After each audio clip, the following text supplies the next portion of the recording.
Create a beautiful job-winning resume with an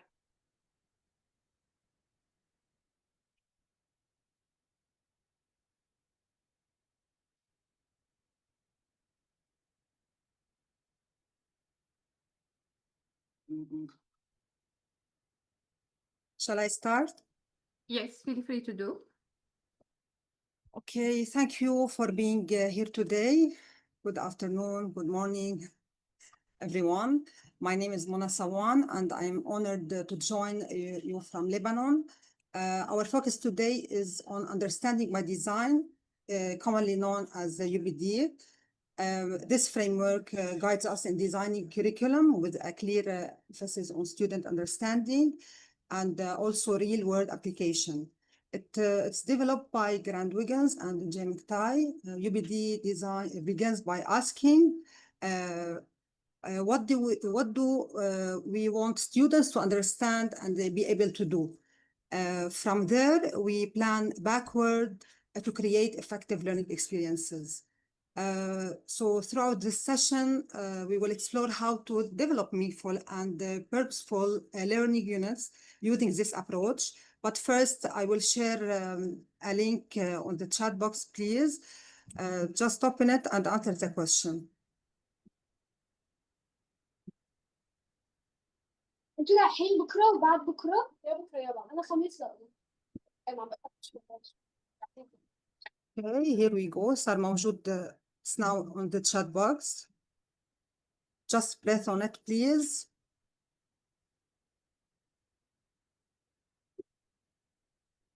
And I will present here your answer. Okay, so what is one word that describes how you feel about curriculum design?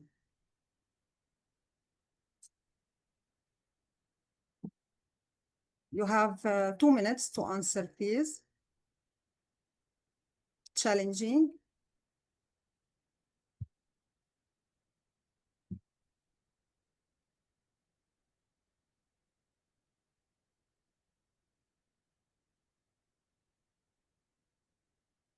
Maybe you are curious.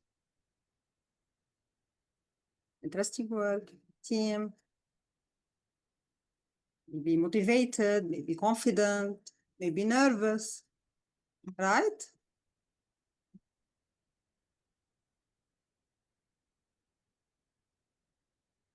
So here, okay, transformative team, consuming, time consuming, yet sometimes rewarding, transformative. Okay, thank you all for your collaboration.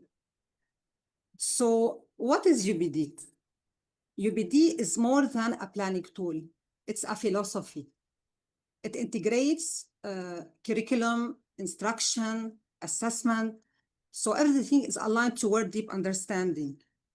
Let's think of it as starting with the destination clearly marked on your map, okay? We then plan the journey backwards from there. For example, so if the goal is for students to understand person's writing, we design the unit so that every step prepares them to craft a strong argument for a real audience. Here are the big ideas that drive UbD. Backward design means we plan with the end in mind. So transfer is the ultimate goal. So can students apply their learning in new contexts? Understanding via big ideas ensures that students see patterns and meaning, not isolated facts. So meaningful learning is engaging and purposeful. Let me give you an example. Teacher teaching a story, as you know, isn't just about plot, points, and characters. The big idea might be stories reveal universal human experiences and emotions that connect us all. That's meaningful. Here is the difference. Key points to remember. So to use UbD, we must clarify the results before designing lessons. Think like an assessor, not just an activity planner. I will give you an example. Don't ask, let's say, what fun activity can we do on ecosystems? You can ask, how will students demonstrate they understand the use of symbolism in literature? That's the shift. So too often, students are passive, repeating back facts without thinking deeply. Most test questions focus on recall, but understanding involves thinking. Instead of asking, what is a metaphor?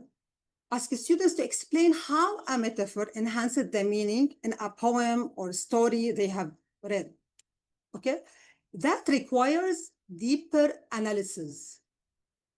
Okay? Here, how to use UbD effectively. In this slide, you see the difference between knowing and understanding. Knowing, this example, the Constitution created 3 branches of government. Understanding, it was compromise to solve power struggles. So students might know vocabulary about photosynthesis, but understanding means they can explain why it matters that plants convert sunlight into energy, which support entire ecosystems. Here is the difference between knowing and understanding. What can content mastery do? Mastering content is just the beginning. So the end goal is a transfer, using that content to solve problems. Students who understand percentage can compare maybe cell phone plans or calculate tax. That's real life learning. Content becomes a tool, not the final goal. It's a tool. I will give you an example. Let's say we are teaching fractions. Instead of starting with pie charts, begin with real problems. Splitting a bill at a restaurant, adjusting a receipt, or comparing something. These real life tasks show why fractions matter and motivate students to learn. Another example. Grammar isn't about worksheets. It's about effective communication. So if students are writing a job application letter, let's say, they must use proper grammar to make a good impression. That's the performance goal, and we work backward from there. So what's the point? The point here and the core purpose of UbD is to create independent thinkers who can solve problems. And you know, this is the most important skill. We are not preparing them just for tests. We are preparing them for life. So every unit should equip them with the skills and understanding that matters outside the classroom. Right?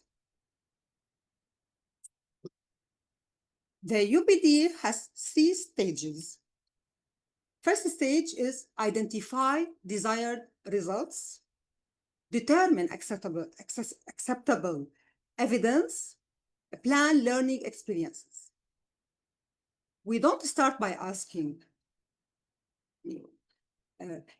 we don't start what textbook chapter is next. Instead, we ask what should the students understand and be able to do? And we plan from there. Stage 1, as you see here in this slide, includes goals, understandings, essential questions, knowledge and skills. For example, if the goal is understanding climate change, students should know terms like greenhouse gases, to understand that human activity affects the environment, be able to analyze data and propose solutions. So we are now diving into stage 1 of the backward design process. Identify desired results. Here we are asking, what's the goal? What's the goal of the unit? What big idea am I targeting? What do I want students to understand, know, and do? How does this connect to my standards? Everything begins here. Let me give you an example. If you teach a unit on, let's say, ecosystems, right? Your desired result might be students will understand that ecosystems are complex, interdependent systems that can be disrupted by human activity. That's deeper than just listing animals' name and plants. Here are the established goal, identify desired results. So what are big ideas? Big ideas are the backbone of meaningful learning. They are the core ideas. They are the core ideas at the heart of the discipline. Something students return to to life. They connect facts and skills. In math, the big idea of equivalence runs through fractions, ratios, and proportions, right? In history, let's say power and conflict framework, wars, revolutions, and civil rights movements. Think, what's the conceptual thread that gives meaning to your unit?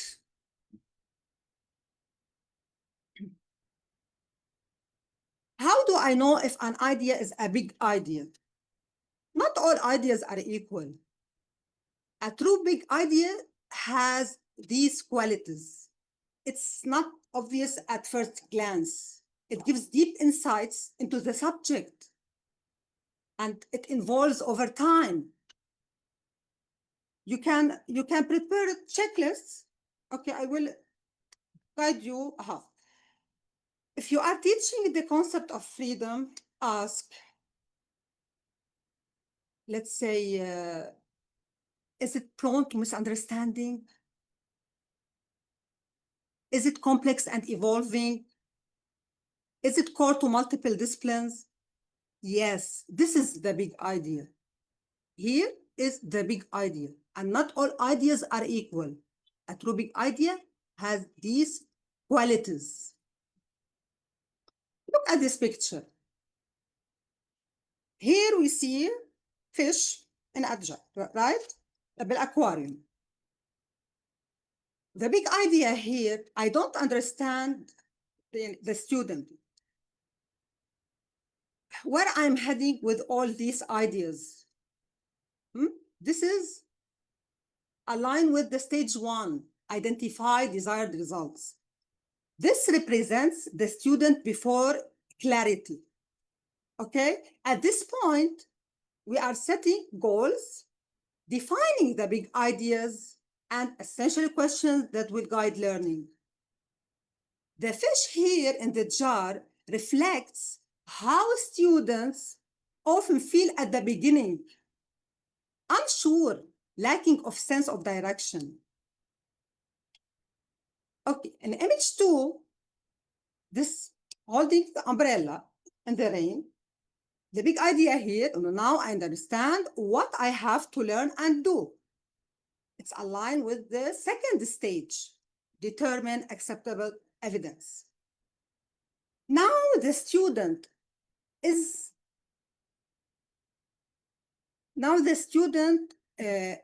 beginning to understand. The rain here, the drops, represent the complexity of learning, but the umbrella shows they are ready to handle it. They have been given the tools and guidance. Okay. Now, in stage 2, we define what evidence will show that students truly understand. This is when students start to make sense of their learning and apply it in a meaningful way. Concepts as big ideas. Here are some examples of common big ideas that may be span across subjects. Let's say in social studies, justice, power, conflict; in science, change, cycles, systems; in literature, identify, perspective, culture. So give students one of these words and ask them to find how it appears in every subject during the week you are teaching. They will start seeing learning as interconnected, not fragmented, right? So use big ideas from understanding and essential questions. Just to check, are you seeing my presentation? Yes, The Mona. PowerPoint slides? Yes, okay. Okay, there's where design gets exciting and intentional. Enduring understandings are the core ideas student retain. So when I say so what of your content, so essential questions are open-ended. Here is the difference. Enduring understandings, so what? Essential questions designed to spark curiosity and inquiry. Example, let's say big idea is the exploration, okay? Enduring understanding, exploration leads to discovery, change, and conflict. What is the essential question here? How does exploration shape what we know and what we value?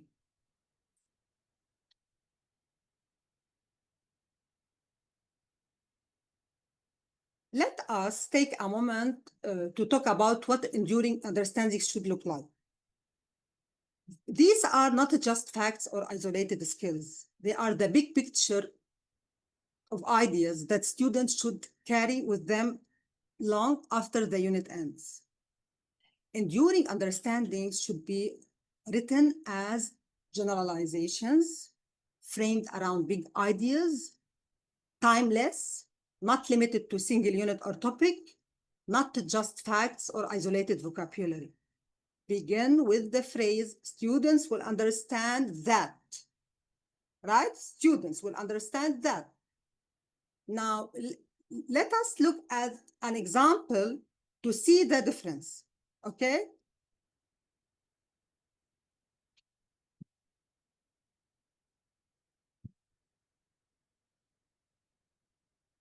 Okay. I will show you strong example and weak example. A strong example, students will understand that energy can neither be created or nor destroyed, only transformed. This is a strong example. This is a universal scientific principle. It can be applied across units and disciplines, from physics to biology. It promotes deep understanding and invites students to make connections across learning. This is a strong example. I will give you a weak example, weaker. Energy moves through ecosystems. This is a true statement, but it's a fact, not an enduring understanding. It's too narrow and context specific. Students might memorize it without understanding the broader principle behind energy flow. You know, in Bloom's taxonomy, the first level is understanding, remember, understanding. We should avoid these levels. We should go deeper.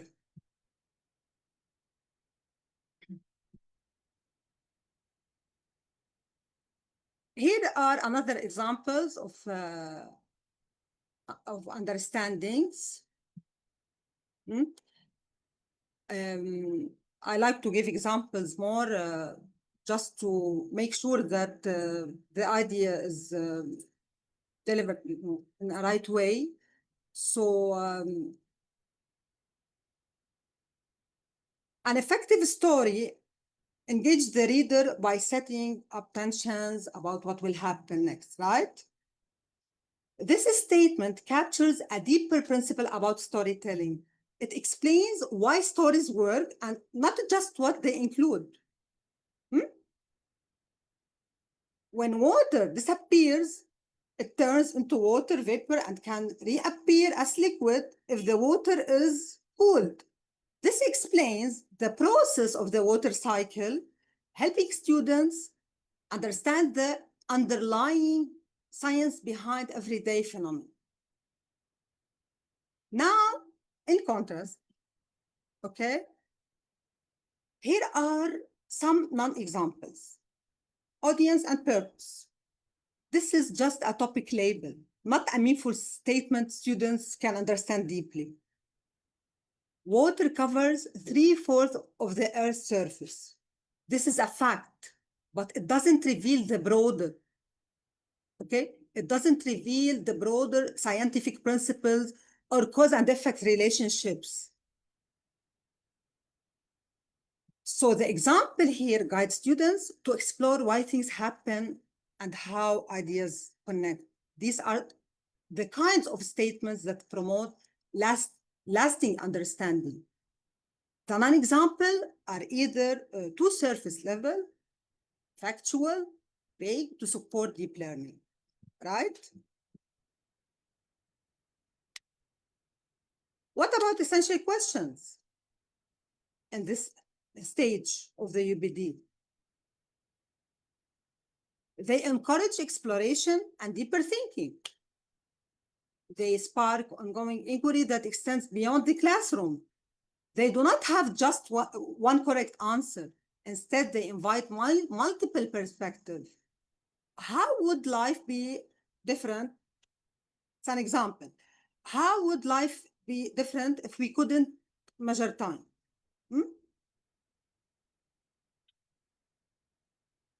Here is the essential question. So in what ways does art reflect and shape culture? Ultimately, so essential questions should be intellectually we can say provocative. It's not we can say questions that stay with the students long after the lesson ends and inspire continued curiosity. Okay, so I think now it's clear it's about the essential questions.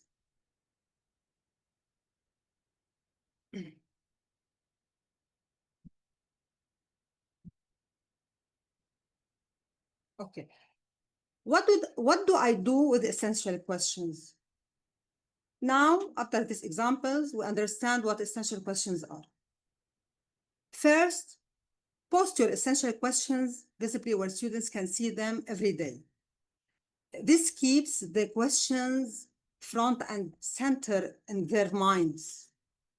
Next, revisit these questions every day, regularly, at the start and end of lessons to frame learning and reflection. So use essential questions to guide classroom discussions and encourage students to connect ideas across subjects and experiences. For example, if your essential question is, let's say, how does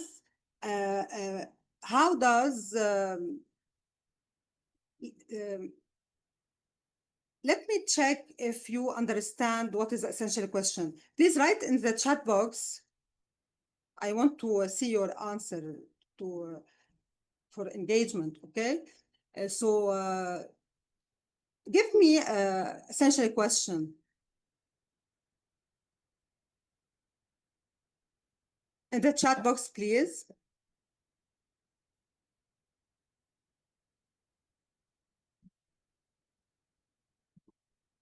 Please, can anyone give me an example of essential questions? In the chat box. Okay, no one?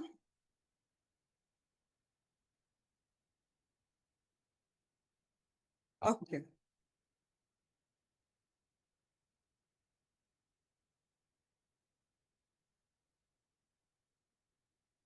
Essential question in literature, okay?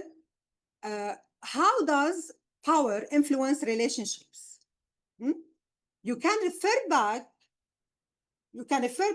to this question during literature discussions, or maybe history debates, or even conversations about current events, right? So this question becomes the thread that ties different lessons together, helping students see the bigger picture. If you don't actively highlight and return to these questions, they tend to fade away, and with them, the deeper meaning behind the learning, okay? Lost the meaning. If you don't actively highlight and return to these questions.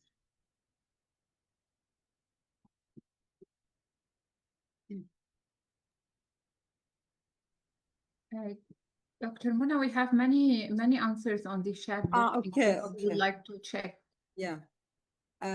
How do character actions and emotion influence his personality? Yes, it's an essential question.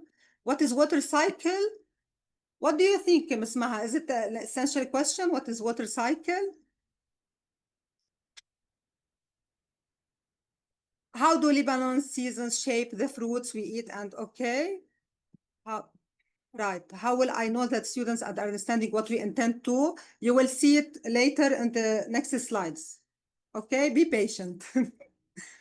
Okay, thank you for your response. Thank you, everyone. So interactive ways to use essential questions. We have many interactive ways, okay? Maybe we have question journals. Have students keep a dedicated journal where they write reflections or answers to the essential question throughout the unit. How does today's lesson, let's say, help us answer our essential question? Exit tickets. At the end of each lesson, ask students to write a quick response to the essential question. Classroom discussions and debates.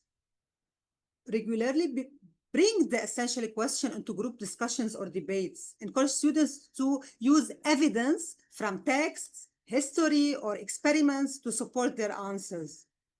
Think, pair, share. This is also an interactive way to use essential question. Use the essential question as a prompt for think, pair, share activities. So students should what first? Think on their own, then discuss with a partner, and finally share with the class. It's deepening engagement, yes. Project-based learning. Design projects or assessments that require students to explore and answer the essential question in creative ways through presentations, videos, or essays. Revisit and reflect. Always pause to revisit the essential questions. So big ideas are the broad, timeless concepts or principles that capture the heart of what we want students to understand deeply. Essential questions are the open-ended, thought-provoking questions that stem from these big ideas. They turn the abstract concepts into invitations for inquiry and encourage students to explore, wonder, and think critically. So when we move from big ideas to essential questions, we create a pathway that sparks inquiry. Students actively investigate and seek answers rather than passively receiving facts. Connections, student link ideas across different subjects and real-world contexts, so making learning more meaningful and integrated. Learning, through this process, students develop deeper understanding and transfer knowledge to new situations. So we can say big ideas give us the what to understand, and essential questions give us the how and why. It's fueling the curiosity, driving exploration, and weaving together rich learning experiences. In this slide, I will show you how it all connects. Let's say the big idea is the culture. And during understanding, okay, great literature reveals shared human experiences across cultures. The essential questions: how can stories from other times and places be about me? So, example, while reading things fall apart, students explore how themes like family, change, identity are both culturally specific and universal. The goal is to build transferable insight from literature, not just plot summaries. So, in order for students to perform, what should they know? What must students know and be able to do to succeed? As a teacher, as an educator, ask yourself what terms, what definitions, dates, formulas are essential. What skills like analyzing, collaborating, arguing, all are required. These skills are required, right? I will give you an example. In a climate change unit in social studies, the know here, it's greenhouse gases and the carbon footprint. Do analyze the data, write evidence, propose local solution. So you are building their toolkit for understanding. If you are following these steps, you are building their toolkit for understanding.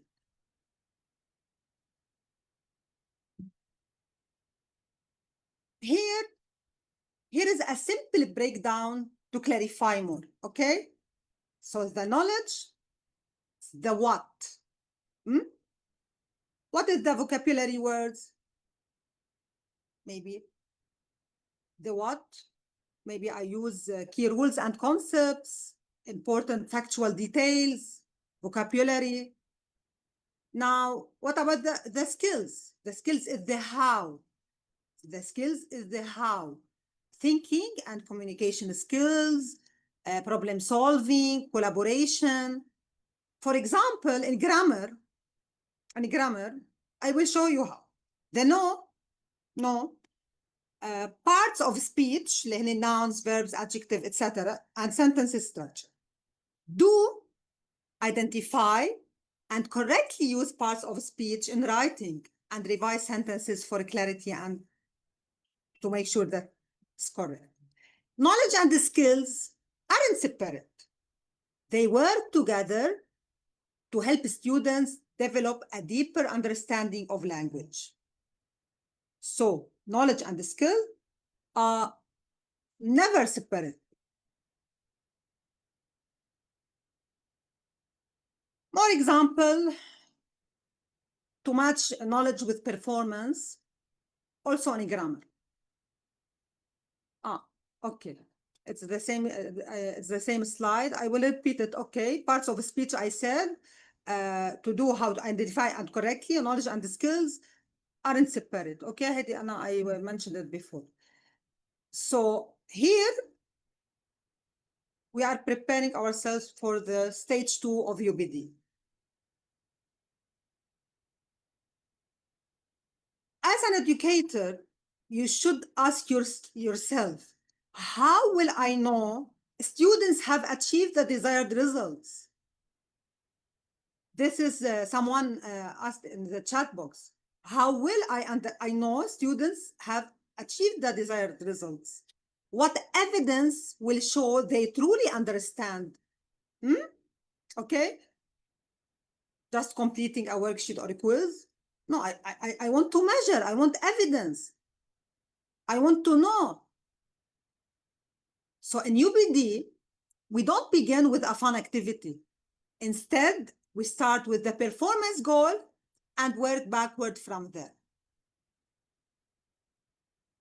For example, instead of ending a unit on poetry with a multiple choice test, ask students to write and perform their own original poem that explores a theme studied in class, demonstrating their understanding of poetic devices and expression. Here in stage 2, this is an example. So instead of ending unit on poetry with a multiple choice test, it's a traditional way, ask students to write and perform their own original poem.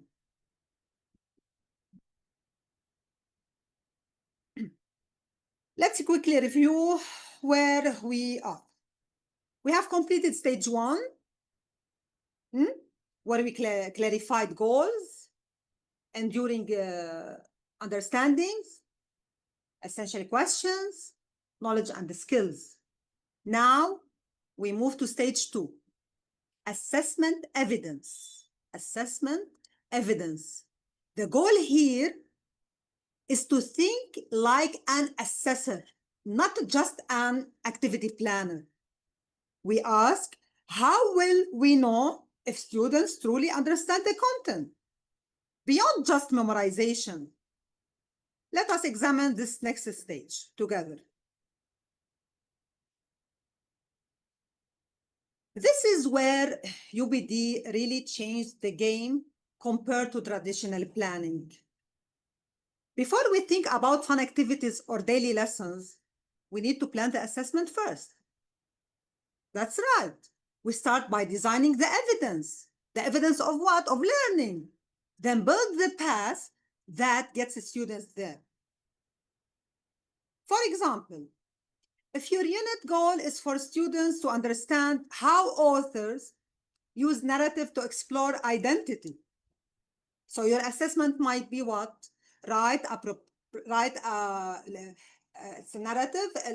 personal narrative that explores a key moment of self-discovery using literary techniques studied in class, example, tone, symbolism, and so on.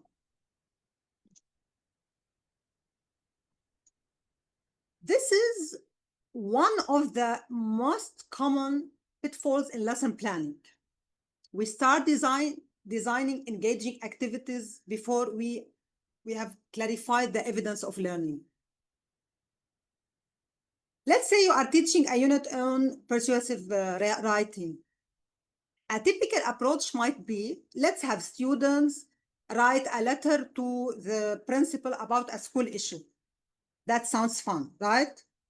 But if we haven't clearly defined what we want them to demonstrate, like using persuasive techniques, organizing arguments, or addressing counterclaims, then we might end up assessing effort or creativity instead of actual understanding. So on UbD, we ask first, what will show me that students truly understand how persuasion works? Then we design the task, the lessons, and the activities to get them there with the clarity and purpose.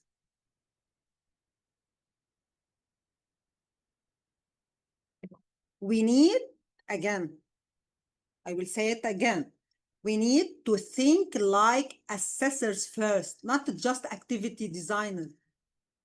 When we think like assessors, we ask deeper questions. What kind of evidence would truly show that students understand? What performance tasks will anchor the learning and reveal real thinking? How will I assess quality, not just completion? We are focused on the goals and making sure the learning leads to meaningful, measurable outcomes. While on the other hand, when we default to being activity designer, we often start with what's fun or what's fun? What's fun? What project might they enjoy? Here's the difference. Here's the difference. So that approach keeps students busy, but it doesn't always ensure that they are deeply learning or applying what matters. Right? So start with desired understanding and how you will know students truly got it before choosing what they will do in class. Understanding is built through ongoing inquiry. Understanding doesn't happen all at once. It's developed over time. Through what? Through ongoing questioning, exploration, reflection. In UbD, Understanding by Design, we recognize that deep learning isn't about memorizing facts or completing a single assignment. It's about continuously revisiting big ideas, asking new questions, making connections as learning unfolds. This is why essentially questions play such a key role. They don't get answered in one lesson. They stay with the students, promoting to think more critically as they learn more, right? You have to think it on this way. Understanding is constructed, not delivered. It's the result of students engaging in meaningful tasks and reflecting on what they have learned, not just once, but over time. So as an educator, our role is to create the conditions for that inquiry to happen. Through what? Through thoughtful questioning, rich discussions, and performance tasks that require thinking, not just recall.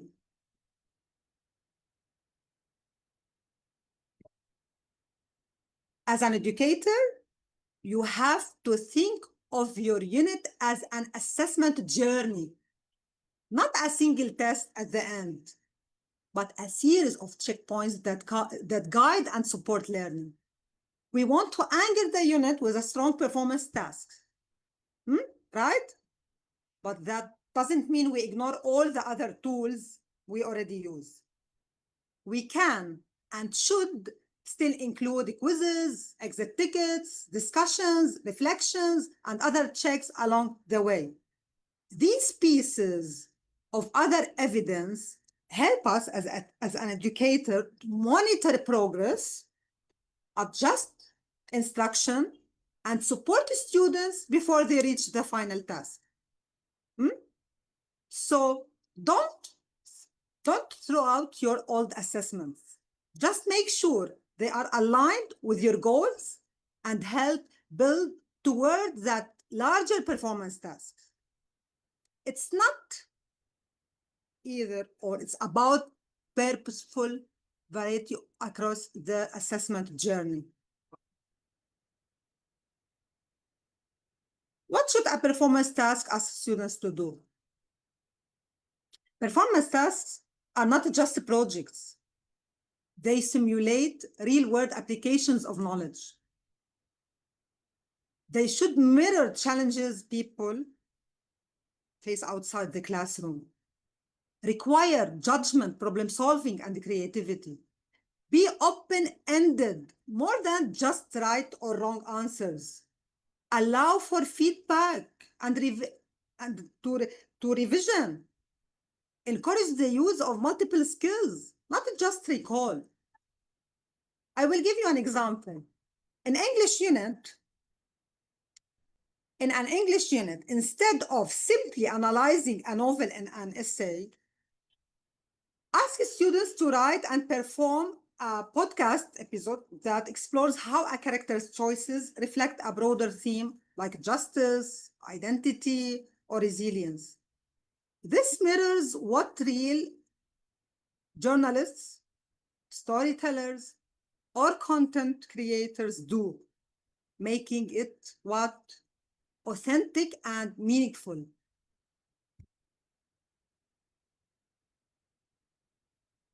The 6 dimensions of understanding. Use the 6 dimensions of understandings as a guide for designing performance tasks. They ask students to what?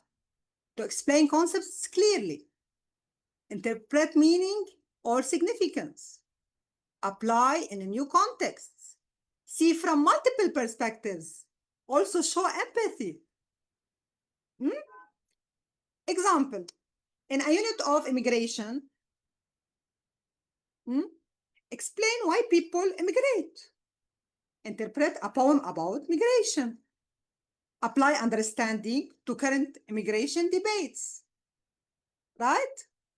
Consider the immigrant perspective.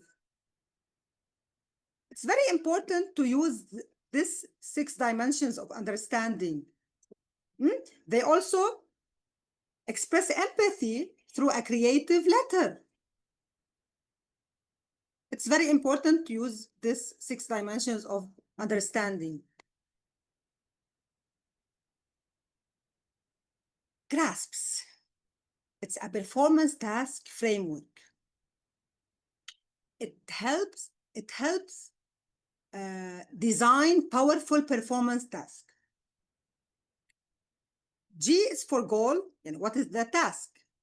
Role, who is the student in this scenario? Audience, who is the work for? Situation, what's the context? What's the challenge?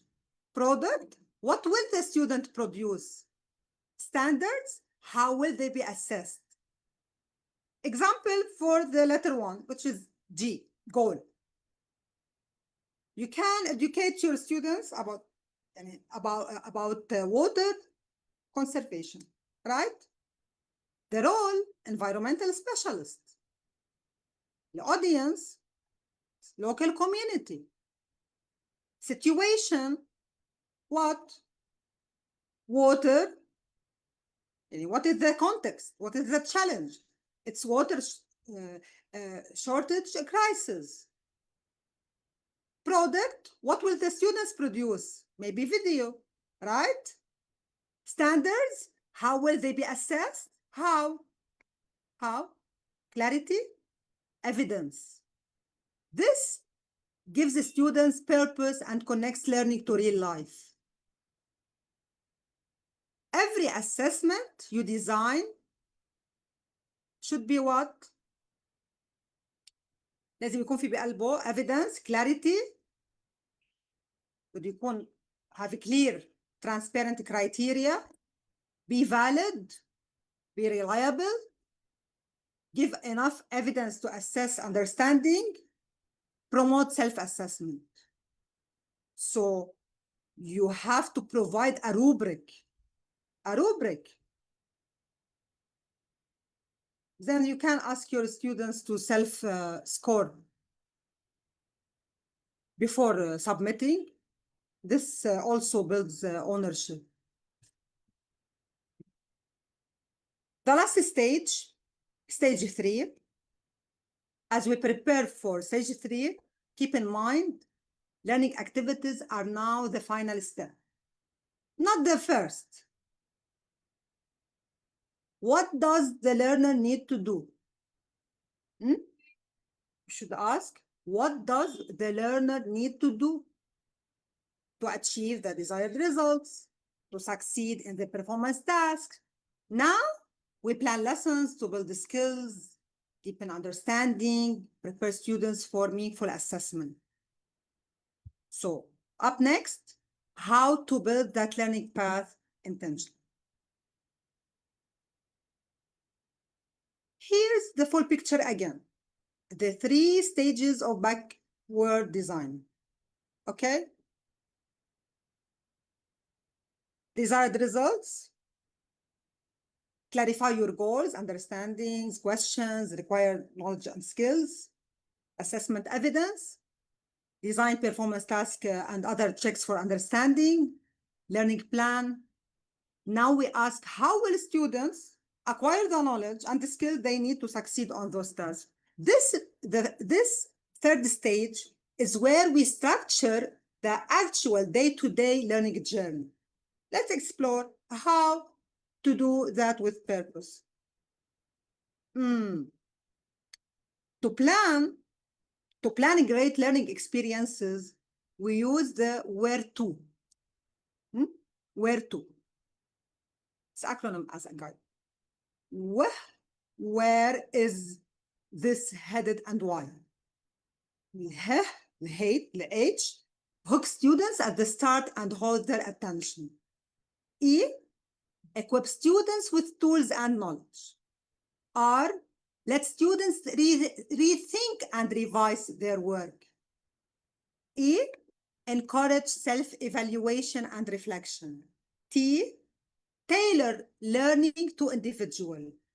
O, organize for optimal learning, not just coverage. This helps ensure that learning is engaging, reflective, differentiated, and above all, aligned with your end goals. A note on where to. It's an important note. Where to isn't a step-by-step formula. It's more like a quality checklist. As you plan lessons, ask, am I hooking students early? Am I giving time to rethink and revise? Are the activities equipping them with real skills? Am I tailoring instruction for different learners? I will give you an example to make it more clear, okay? So in a unit on purchase essay writing, W, where to, W, explain that students will write and perform speeches. H, show a powerful student speech on climate change. E, teach logos, strategies. Letter R, peer workshops and teacher feedback. E, self-assessment rubrics. T, let students choose their own topics. Finally, O, sequence the skills gradually, building to final performance. So, I want to ask this question. Is UbD a time-consuming and challenging approach to design?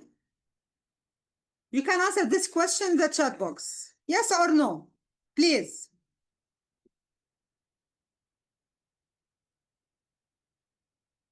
No. Yes, I think so.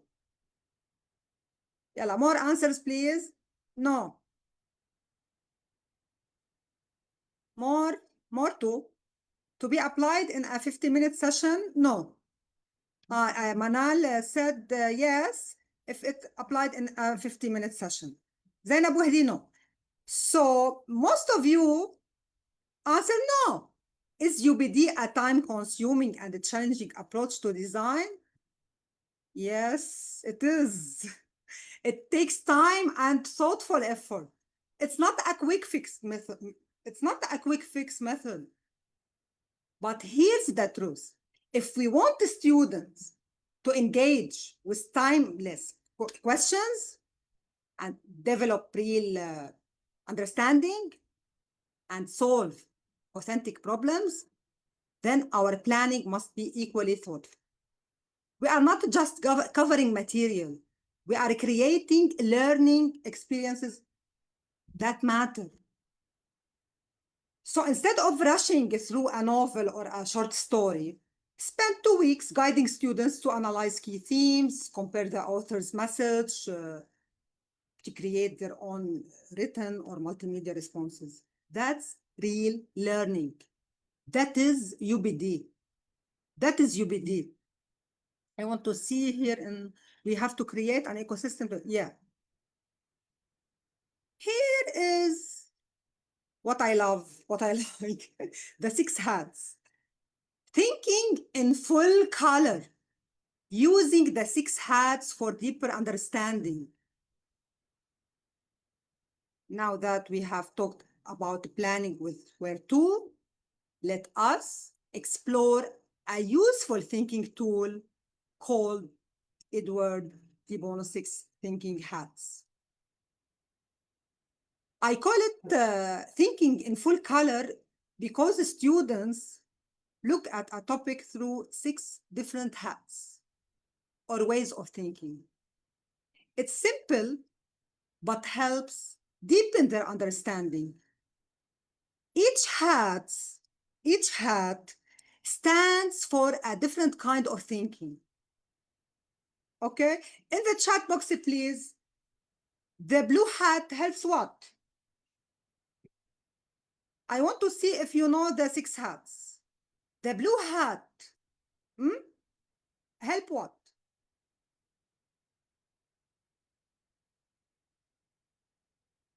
The blue hat, the blue hat.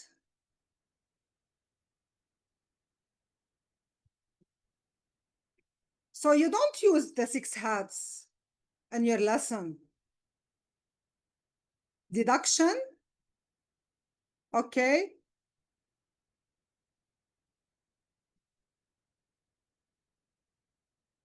Process and organization, yes, organizing ideas. This is the blue hat. The blue hat helps manage thinking, setting goals, and organizing ideas. What about the white hat? The white hat focuses on what? The white hat focuses on facts. Excellent, Natalie. Focuses on facts and information. What about the red hat? The red hat, about what? We are now in the red hat. Is about what? Emotions and benefits. Yes, it's about feelings. It's about feelings, how students feel about something. The black hat, risk, problems, excellent. What about the yellow hat? What about the yellow hat? Positives, benefits, excellent, Stazi Manal. Green hat. What about the green hat? Creativity, excellent, new ideas. Thank you all, thank you so much.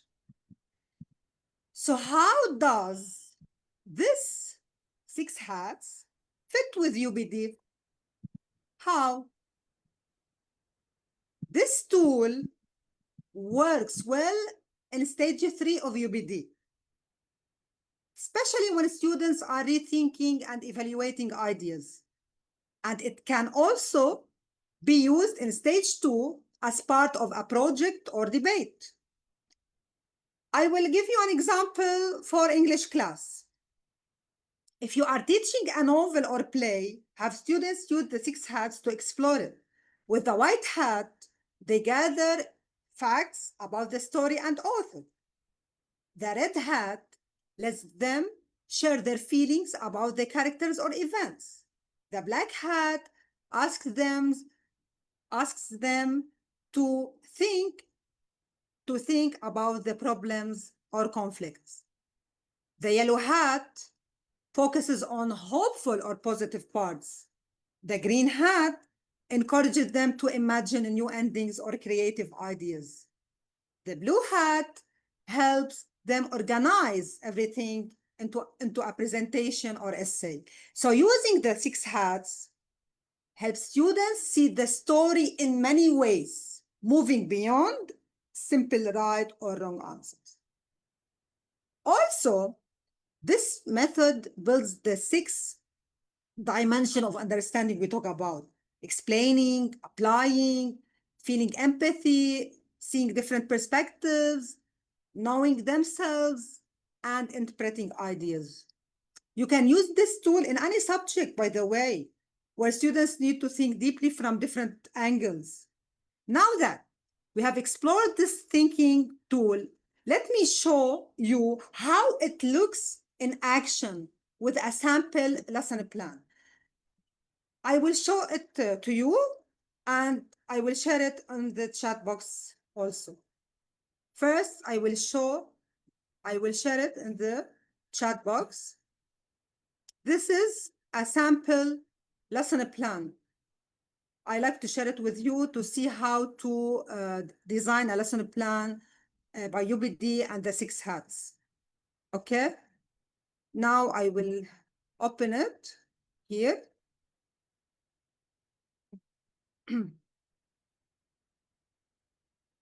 This is a sample lesson plan for teachers for English language arts about UbD and using the 6 thinking hats. This is the unit title, subject, grade level, text, time frame. I showed you the stage 1, which is the desired results. Stage 2, assessment evidence. Stage 3, learning plan, where to. Here is the element and here the activities. Example using of mice and men, the hats, the focus, sample prompt. Okay, now student hand out 6 thinking hats organizer. This one is for students. Blue hat, the organizer. White hat, just the facts. Red hat, emotions and feelings.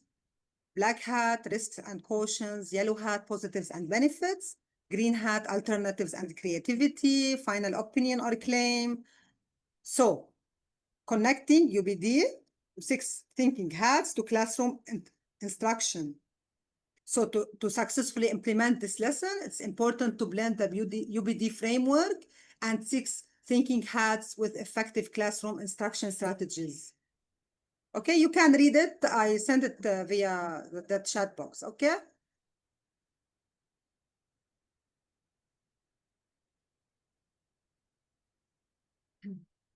Now that we have reviewed the UbD framework and the 6 thinking hats strategy, let us talk about how classroom instruction brings these elements to life in practical terms.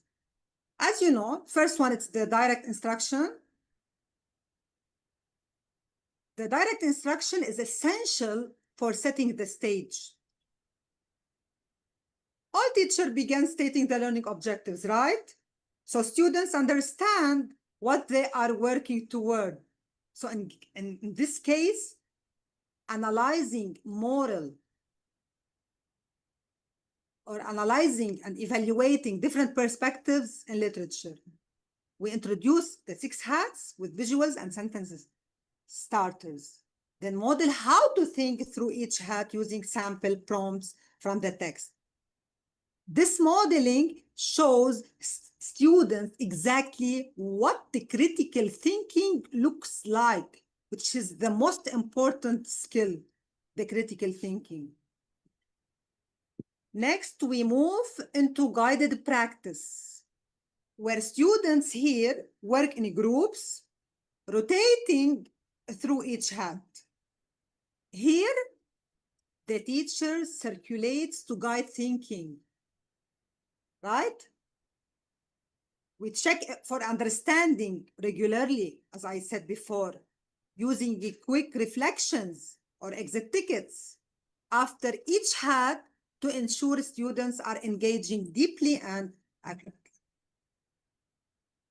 For mastery learning, it's important to clarify goals.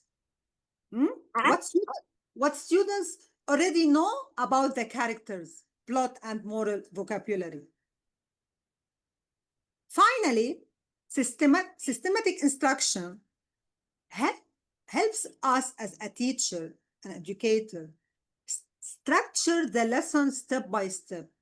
We review key literary concepts and ethical vocabulary, develop student thinking, and so on. So by combining these instructional strategies with UbD and the 6 thinking hats, we create a structured, supportive, and engaging learning environment. This approach helps students build critical thinking skills, consider multiple perspectives, and articulate well-supported arguments, all crucial skills for literary analysis and beyond. So, if you are wondering, is this really worth all the effort? The answer is yes. Because when you design this way, students think more deeply. Learning feels more relevant and personal. Assessments become authentic, not artificial. Classroom time is used intentionally, not reactively. Finally, start with the end in mind. What should the students truly understand and be able to do? Assess meaningful learning, not just recall. Design learning experiences that are engaging, reflective, and tailored to those outcomes. Use UbD not as a rigid structure, but as a thinking tool to elevate everything you already do as a teacher. Thank you all for your participating and listening. I hope that you get benefits from this workshop. Thank you.